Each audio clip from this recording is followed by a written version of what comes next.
ایک نوجوان لڑکا جس کا نام حمزہ تھا کئی مہینوں سے نوکری کی تلاش میں در بدر پھر رہا تھا۔ کبھی انٹرویو، کبھی ٹیسٹ، کبھی ہم آپ کو کال کریں گے کا بہانہ۔ آخر کار وہ تھک گیا۔ ایک دن وہ مسجد میں بیٹھا رو رہا تھا، کہتا تھا یا اللہ میں تھک گیا ہوں، کہیں سے بھی راستہ نہیں کھل رہا، کیا میری قسمت میں کچھ ہے بھی یا نہیں؟ اس وقت مسجد کا ایک بزرگ آیا، مسکرایا اور حمزہ کے پاس بیٹھ گیا۔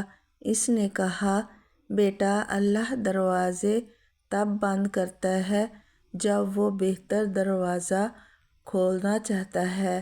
تم بس ایک نیکی مستقل کرو، دیکھو کیسے رحمت اترتی ہے۔ حمزہ نے پوچھا، کون سی نیکی؟ بزرگ نے کہا، روز 2 آدمیوں کو کھانا کھلا دو، چاہے بس ایک روٹی ہی کیوں نہ ہو، اللہ بھوکے کو کھلانے والوں کا نصیب خود بدل دیتا ہے۔ حمزہ نے اسی دن سے عمل شروع کر دیا۔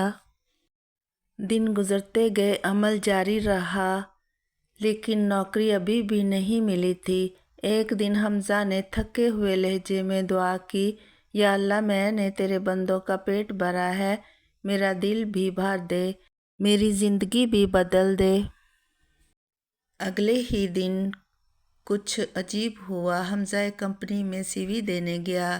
ریسیپشن پر بیٹھے شخص نے اس کا نام پوچھا، مسکرایا اور کہا، آپ وہی حمزہ ہیں جس نے 2 دن پہلے ہمارے ایک غریب سیکورٹی گارڈ کو کھانا کھلایا تھا۔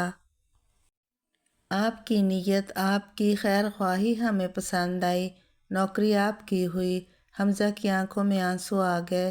اسے آج وہ بزرگ یاد آئے جنہوں نے کہا تھا، اللہ دروازے تب بند کرتا ہے جب وہ بہتر دروازہ کھولنے والا ہوتا ہے۔